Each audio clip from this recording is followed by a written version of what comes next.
Nunca imaginé que iba a decir esto que voy a decir. La MASI no pasó.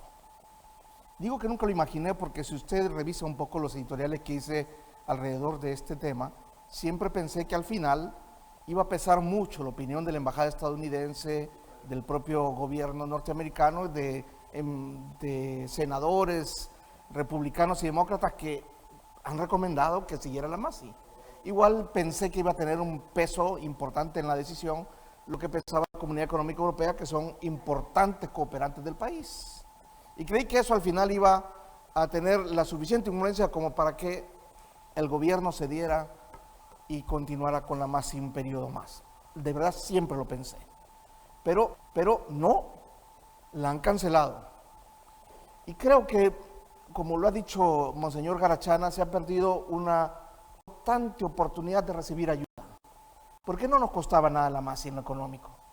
No pagábamos ni un centavo, tenía que ver con países antes que quieran su funcionamiento y de alguna manera perdimos la oportunidad de seguir recibiendo ayuda de este tipo. Es lamentable que el país vaya a entrar ahora en un proceso de caos, de protesta, y que vamos a caer en aquel tema de ingobernabilidad que tanto daño nos ha hecho y que nos ha impedido verdaderamente resolver otros problemas que también son graves en el país. Pero va a ocurrir, va a pasar. Ya hay gente anunciándolo, ya hubo las primeras manifestaciones y ya hay claramente definidos los grupos que están en contra de esta decisión y obviamente los grupos que están a favor de la decisión.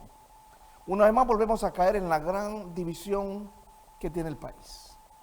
Una división que está claramente definida y que tiene que ver con quienes gobiernan y quienes están en la oposición.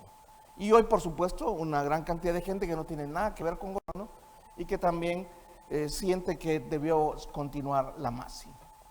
¿Qué viene ahora? ¿Qué debe seguir ahora? ¿Cuál es la ruta que debe tomar el país? Y eso es lo que debe preocuparnos. Ante eventos que ya son fatales, ante los que ya no se puede hacer nada, lo más inteligente que puede hacer una persona o una sociedad es inmediatamente comenzar a pensar qué haremos. ¿Cuál será la propuesta que deberá surgir de todo esto o cómo hará la nación para enterarse y entenderse de que una vez que no existe este organismo debe continuar con una lucha frontal contra el flagelo, contra el que vino justamente la MASI, que es la impunidad y la corrupción? ¿Qué va a pasar ahora? Y ante preguntas como estas es cuando debe ser justamente inteligente la oposición o quienes están a favor de que esto continuara. No se trata de salir a las calles a protestar por nada, se trata de crear un mecanismo que le permita a la misma oposición manifestarse, pero también plantear claramente cuál es la idea que tiene. Yo no sé si el grito de que vuelva la MASI o este tipo de cosas causarán algún efecto, cuando verdaderamente esto es un tema de inteligencia, de talento, y el mismo gobierno también inmediatamente reaccionar a la falta de la MASI. ¿Qué haremos hoy? ¿Cómo enfrentaremos lo que viene? ¿Qué pasará con lo que está pendiente, con los juicios iniciados? Y debe dársele una marcha inmediata para que la gente entienda que la ausencia de la MASI no aportará la esencia de la lucha. Eso es la parte del gobierno. Y la otra parte debe rápidamente replantear qué es lo que espera, qué es lo que quiere, y de acuerdo a eso comenzar a crear una posición verdaderamente inteligente y talentosa. Eso me parece a mí que es lo que debe ocurrir a partir de ahora. Yo creo que quienes están queriendo que esto se convierta otra vez en la revuelta no tienen claro el panorama.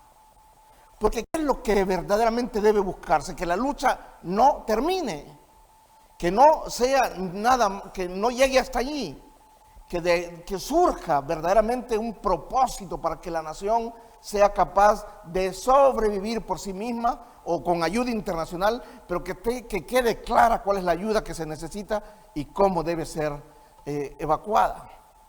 De los señalamientos más grandes que tiene la MASI es que nunca persiguió a nadie de izquierda. Es que no hay nadie de libre con un juicio. Ese es el gran planteamiento que tiene la gente de gobierno. Nunca jamás presentó un solo caso contra Libre, ni uno solo. El gobierno de Libre, el gobierno de Manuel Zelaya Rosales ha pasado incólume ante este organismo, sin ninguna persecución. Esto señalan quienes ahora están defendiendo justamente la desaparición de la MASI. Y creo que faltó un poco de talento ahí, en el haber presentado algún caso, porque en efecto hay casos que pudieron haberse presentado y que de alguna manera hubieran equilibrado por lo menos lo que la gente pensaba de lo que estaba ocurriendo en el interior de la MASI. Volvemos a la lucha de siempre y otra vez eterna división del país, los unos contra los otros, los que piensan de un modo contra los que piensan del otro modo, en ese choque frontal que ni las elecciones alivian, que ni el propósito más grande del país resuelve, que al final tiene que ver con quienes quieren llegar al poder y la manera que quieren ejercerlo. Es nuestra opinión editorial.